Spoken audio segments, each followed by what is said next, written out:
കാൽപന്ത് കളി ആരാധകരുടെ ദീർഘകാല സ്വപ്നം യാഥാർത്ഥ്യമാക്കി ലോക ഫുട്ബോൾ ചാമ്പ്യന്മാരായ അർജന്റീന ദേശീയ ടീം കേരളം സന്ദർശിക്കുമെന്ന് കായിക മന്ത്രി വി അബ്ദുറഹ്മാൻ പ്രഖ്യാപിച്ചു.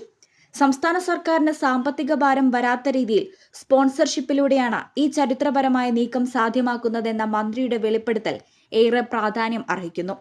മറ്റു തടസ്സങ്ങളെല്ലാം നീങ്ങിയിട്ടുണ്ടെന്നും ലോക ഫുട്ബോൾ കേരളത്തിൽ വരുന്നുവെന്നുമാണ് മന്ത്രി അബ്ദുറഹ്മാൻ മാധ്യമങ്ങളോട് പറഞ്ഞത്.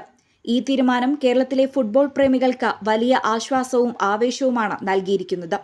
അർജന്റീന ടീമിന്റെ സന്ദർശനവുമായി ബന്ധപ്പെട്ട് ആവശ്യമായ എല്ലാ അടിസ്ഥാന സൗകര്യങ്ങളും സർക്കാർ ഒരുക്കുമെന്നും മന്ത്രി ഉറപ്പു നൽകി. അതേസമയം മത്സരങ്ങൾക്കുള്ള വേദികൾ സംബന്ധിച്ച് അന്തിമ തീരുമാനമായിട്ടില്ല. സംസ്ഥാനത്തെ വിവിധ സ്റ്റേഡിയങ്ങൾ പരിഗണനയിലുണ്ടെന്നും ടീമിന് ആവശ്യമായ സൗകര്യങ്ങളും കാണികൾക്ക് മികച്ച അനുഭവവും നൽകാൻ കഴിയുന്ന വേദികളെക്കുറിച്ച് വിശദമായ ചർച്ചകൾ നടന്നുവരികയാണെന്നും കായിക വകുപ്പ് അറിയിച്ചു. ലോകകപ്പ് നേടിയ ടീം കേരളത്തിൽ കളിക്കാനെത്തുന്നത് സംസ്ഥാനത്തിന്റെ കായിക ചരിത്രത്തിലെ ഒരു സുപ്രധാന നാഴികക്കല്ലായിരിക്കും. കൂടാതെ ഇത് കേരളത്തിന്റെ ആഗോള ടൂറിസം ഭൂപടത്തിൽ കൂടുതൽ ശ്രദ്ധ നേടുന്നതിനും സഹായകമാകും. കേരളത്തിൽ ലോക ചാമ്പ്യന്മാരായ അർജന്റീന ടീമിനെ കൊണ്ടുവരിക എന്നുള്ളത് ഫുട്ബോൾ പ്രേമികളെ സംബന്ധിച്ചിടത്തോളം ഏറ്റവും ആഗ്രഹിക്കുന്ന ഒരു കാര്യമാണ്. അത് യാഥാർത്ഥ്യമാകാൻ പോകുന്നു. കായിക വകുപ്പിന് ഇതുമായി ബന്ധപ്പെട്ട ബാധിച്ച ചെലവ് ഏറ്റെടുക്കാൻ പ്രയാസമുണ്ട്. അതുകൊണ്ടാണ് നമ്മൾ സ്പോൺസറുമായി ബന്ധപ്പെട്ട് ഈ കളി നടത്താൻ തീരുമാനിച്ചത്. ഇന്ന് സ്പോൺസർ അവർക്ക് ആവശ്യമായ മാച്ച് ഫീ അയച്ചു എന്നാണ് അറിയിച്ചിട്ടുള്ളത്. അതുകൊണ്ട് തന്നെ ഇനി മറ്റു തടസ്സങ്ങളൊന്നുമില്ല. ലോക ഫുട്ബോൾ രാജാക്കന്മാർ കേരളത്തിൽ വരുമ്പോൾ അവർക്ക് കേരളത്തിന്റെ അതിഥികളായിട്ടാണ് അവരെത്തുക. അവർക്ക് ആവശ്യമായ സൗകര്യങ്ങൾ ഒരുക്കുക എന്നുള്ള ഗവൺമെന്റ് ബാധ്യതയാണ്.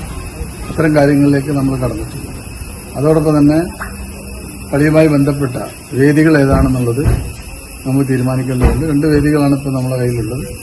അപ്പോൾ ആ ഒരു കാര്യം കൂടി നമ്മൾ പരിശോധിച്ചതിന് ശേഷം അവരെത്തും. ഈ അടുത്ത ആഴ്ചയോ അതിന് തൊട്ടടുത്ത ആഴ്ചയോ അവർ കേരളത്തിലെത്തും. ജനറൽ ഫുട്ബോൾ മാനേജ്മെന്റുമായി സംയുക്ത പ്രസ്താവന നടത്താനാണ് നമ്മൾ തീരുമാനിച്ചത്. അപ്പോൾ ഇതെല്ലാം കളിക്കാരുണ്ടാവും. അത്തരം കാര്യങ്ങളൊക്കെ തന്നെ അത് അർജന്റീന ടീം മാനേജ്മെന്റ് തന്നെ നമ്മൾ അറിയിക്കും.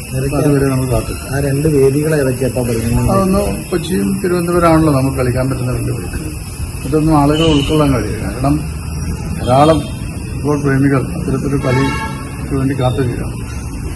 അവരെ ഉൾക്കൊള്ളാൻ കഴിയുന്ന ഒരു വേദിയാണ് നമുക്ക് വേണ്ടത്. അപ്പോൾ അത്തരത്തിൽ വേദി നമ്മുടെ കയ്യിലുണ്ട്.